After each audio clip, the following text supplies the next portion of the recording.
Zelensky fait chanter l'UE avec des oléoducs. Donnez-moi ce que je veux, sinon, pas de pétrole. Un chantage audacieux. Il faut reconnaître une chose à Volodymyr Zelensky. Cet homme a des nerfs d'acier. Ou peut-être a-t-il simplement perdu tout sens de la décence et de la gratitude. En plein milieu de la plus grande crise énergétique depuis des décennies, alors que les prix du gaz en Europe flambent de 80%, alors que le détroit d'Ormuz est fermé, que le Qatar ne fournit plus de gaz liquéfié et que les stocks de gaz européens sont dangereusement bas, Volodymyr Zelensky n'a rien de mieux à faire que d'accuser ses alliés européens de le faire chanter dans un conflit autour des oléoducs. Il accuse l'UE de chantage. L'UE, cette communauté qui depuis 2022 a injecté des centaines de milliards d'euros dans son pays, qui lui a fourni armes, argent, soutien politique et un flot ininterrompu de soutien moral. Et la reconnaissance qu'il rend, c'est vous qui me faites chanter. Bienvenue dans Secret Défense et bienvenue dans le monde tordu de la diplomatie ukrainienne. La BBC rapporte l'histoire ainsi. Zelensky accuse ses alliés européens de le mettre sous pression dans un différend concernant des oléoducs. Il s'agit de conduites traversant le territoire ukrainien. Des oléoducs dont l'Europe a besoin maintenant plus que jamais, parce que le Moyen-Orient comme source d'énergie est pratiquement hors service. Ormuz fermé, Qatar stoppé, Arabie Saoudite en mode d'urgence.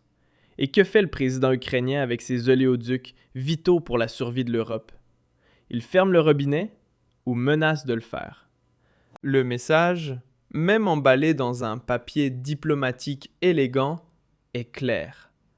Donnez-moi ce que je veux, plus d'armes, plus d'argent, plus de soutien, aucune question gênante, où le pétrole ne coule pas.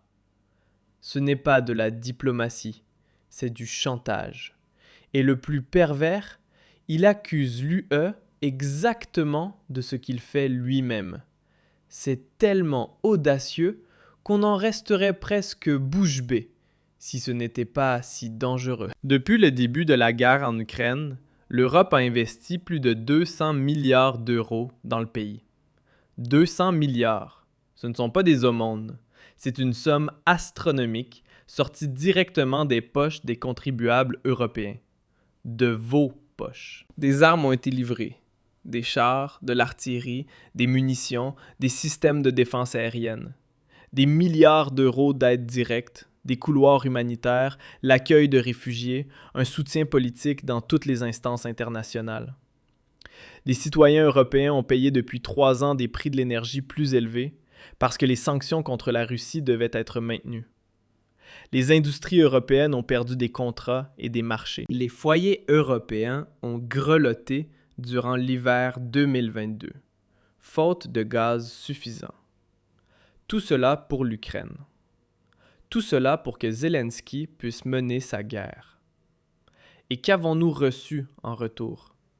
Ni gratitude, ni reconnaissance, mais l'accusation de chantage. Il faut le faire.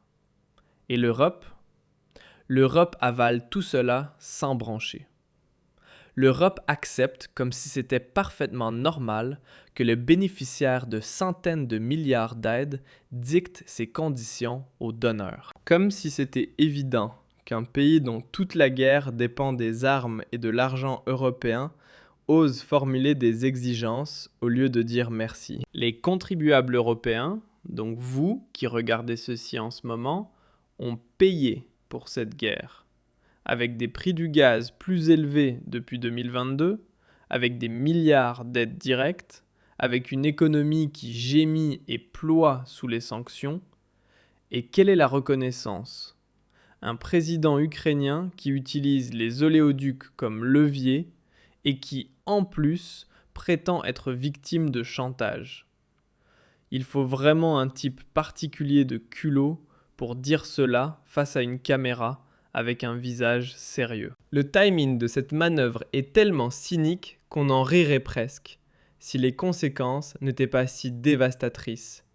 Juste maintenant, à ce moment précis, où l'Europe a besoin de chaque source d'énergie disponible, où chaque oléoduc, chaque tanker, chaque mètre cube de gaz compte, exactement maintenant, l'Ukraine joue la politique avec les conduites.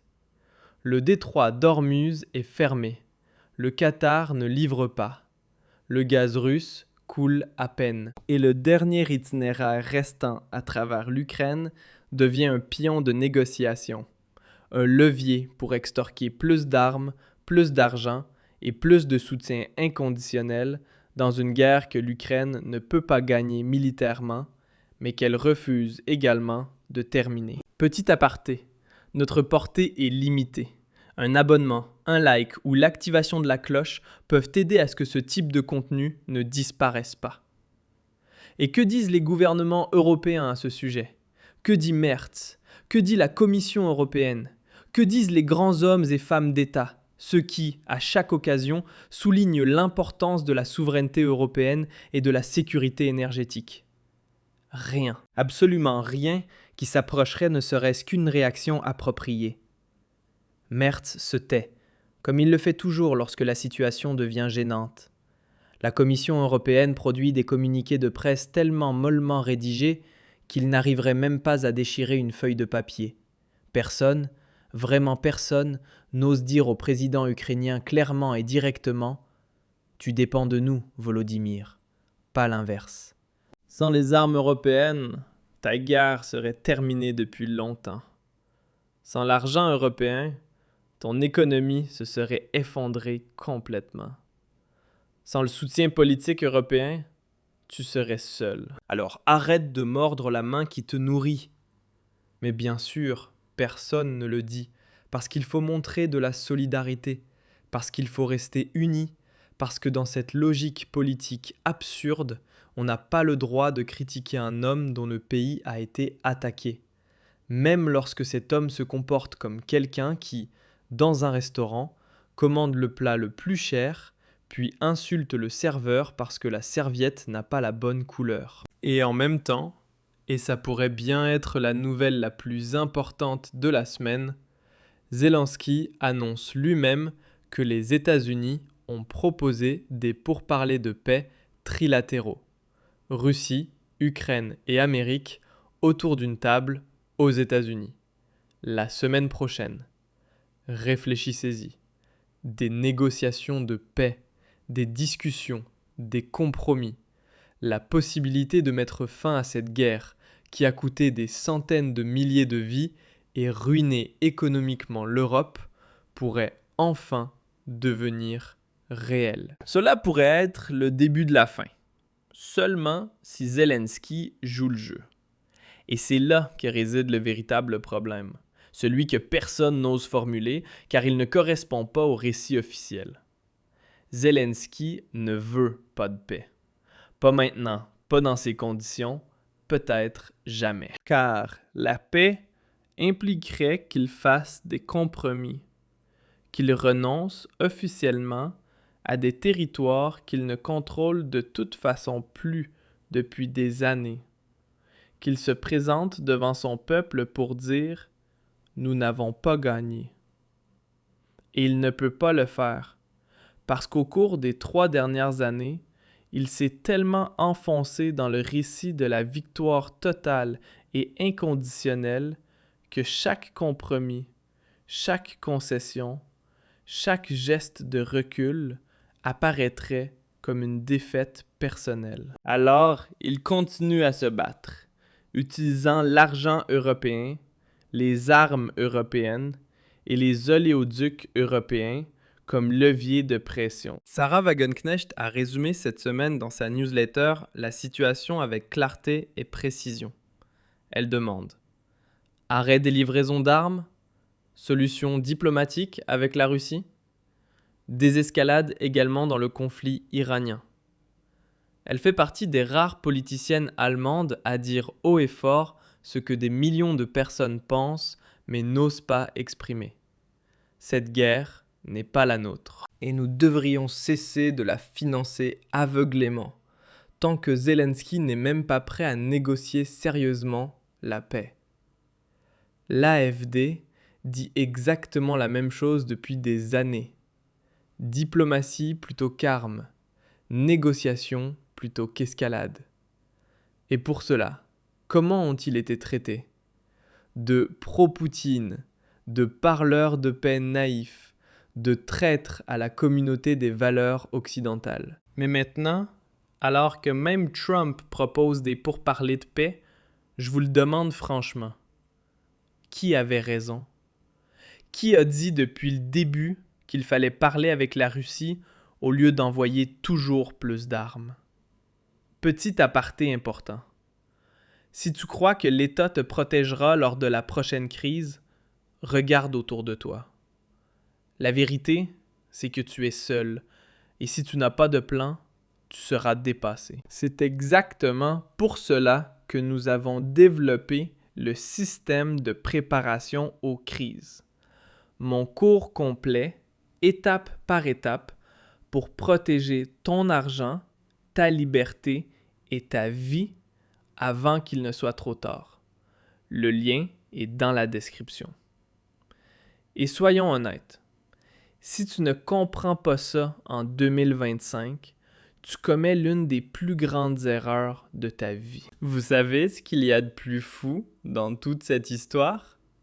Si la Russie arrêtait complètement ses livraisons de gaz demain, chaque journal, chaque chaîne, chaque politicien parlerait immédiatement de chantage et d'armes énergétiques.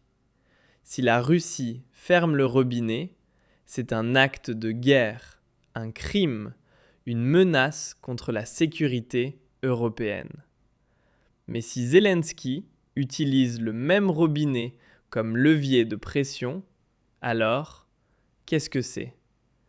Tactique de négociation, combat juste, diplomatie habile. Les doubles standards sont tellement grotesques, tellement évidents, tellement honteusement flagrants, qu'on ne sait plus vraiment s'il faut en rire, en hurler ou simplement éteindre la télévision. Partagez cette vidéo, abonnez-vous à la chaîne et demandez-vous franchement, combien de temps allons-nous encore payer pour une guerre que nous n'avons pas commencée, pour un président qui nous ferme les oléoducs et qui en plus nous accuse de le faire chanter, et pour une paix que manifestement personne ne veut, à part nous, à part le peuple qui, comme toujours, est le dernier à être consulté, mais le premier à régler la facture.